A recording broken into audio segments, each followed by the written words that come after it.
I did an energy forecast for all of 2024, and we had a lot of masculine cards come up. And I mean, a lot. And so I wanted to do a part two of what the heck I meant when I was talking about the masculine and what all this masculine energy that's surrounding the reading for 2024 is all about.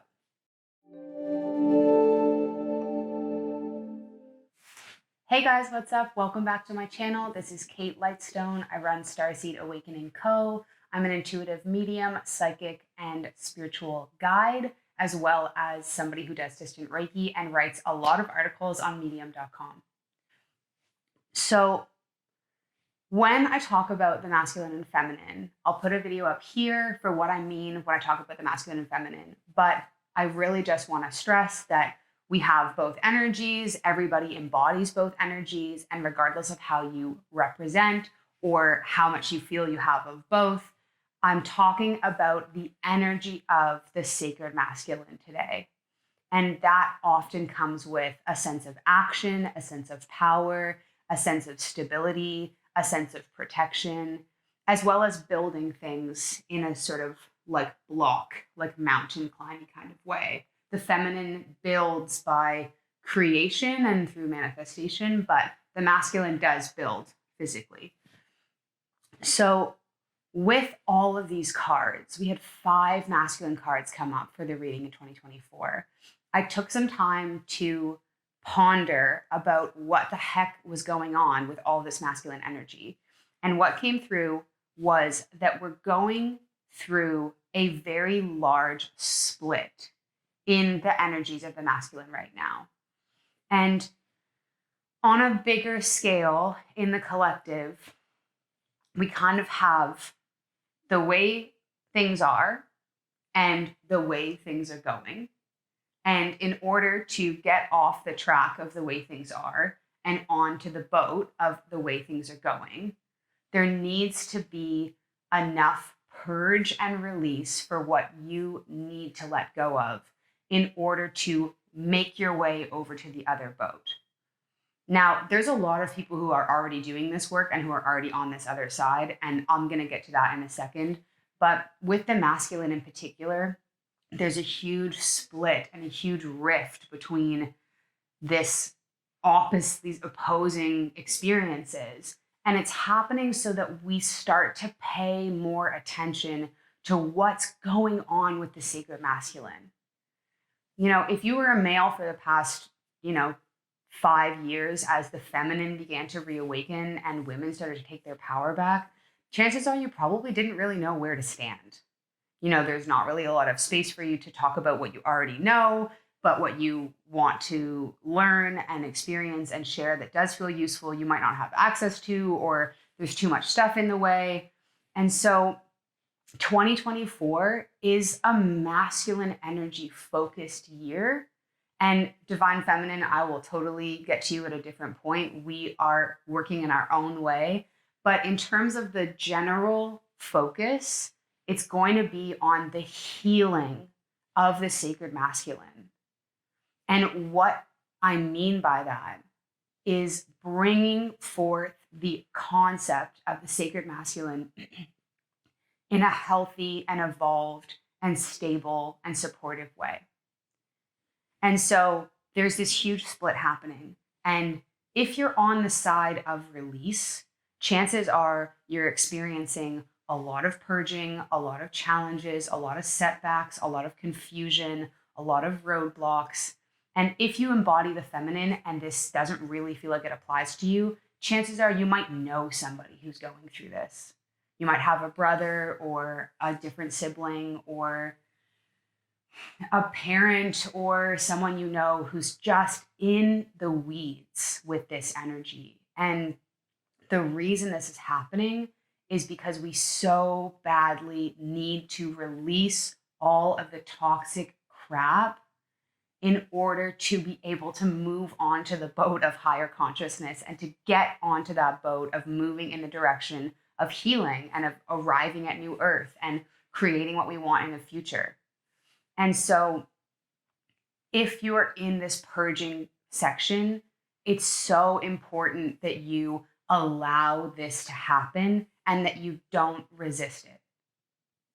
All of this release that is happening for you, all of this letting go, all of this death, and all of this crumbling is happening for you so that you can have the opportunity to get on the boat with a clear mind and a clear body and a clear spirit. So allow that to happen and recognize that it's not a bad thing, even though it might feel like it. And if you are somebody who's witnessing that and you're just trying to be there for somebody, the best thing that we can do is to try and support these people as best we can. Let them know that we're there for them. So much of the wounded masculine is about, I can do it on my own. I don't need help. I don't need friends. I don't need people. And so if you're witnessing this in somebody else and you can show up for that person and demonstrate that you are going to be there for them, it's going to make a huge difference, helping them move into that space of healing and actually feeling safe enough to let go. And again, you don't have to embody a male body to be experiencing this. This is about the masculine energy. The other side of the masculine right now, this awakening of the sacred masculine, is this really beautiful space of divine alignment. And so if you embody the masculine and you notice that things are feeling pretty cruisy or easy and things are lining up for you and you feel like you're getting more opportunities or things just feel sort of stable and calm and good, congratulations, you're on the boat. And so allow yourself to benefit some of that positive feeling, reap the rewards of your own harvest, and embody the joy that comes with recognizing that you are doing the sacred work and you're doing the work that gets you where you need to be. And recognize that there's no shame or guilt in having that. It's important that we remember that we're changing the structures from this one person makes a success to the web of community is what makes success. But it's okay to embody the joy and the success that comes with being in that alignment. And if you're in that alignment, it brings us to the first card that I want to revisit, which is the Druid card. And the caption underneath the card says, hold the space. One of the most important roles the sacred masculine has and can do to support the feminine and support this larger change of how we are balancing the planet is to learn how to hold space. And understanding what it looks like and what it means to hold space. Because we are in a world that is saturated in the patriarchy and the masculine energy, and you are an embodiment of the masculine, you are in alignment with the dominant narrative, which means that you inherently have more power than everybody else. And the way that you can use that power is by holding the space and allowing others to speak in your presence and in your position of power. It's like being a soccer captain, and let's say one of your players has a grievance. It's your job to make sure that the rest of the team is quiet and this player gets the opportunity to express their grievance fully so that you can learn what you need to do to change and to support the team as a whole.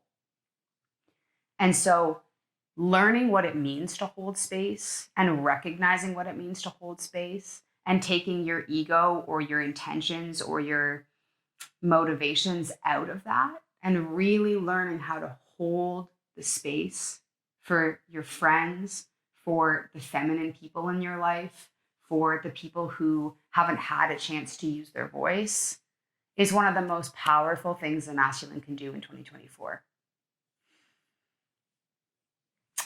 That leads me to my next card, which is the beautiful Sage card. And in my reading for 2024, we were talking about doing the thing and signing up for the class and being studious and exploring things that you found interesting in your life and, applying it to real life education.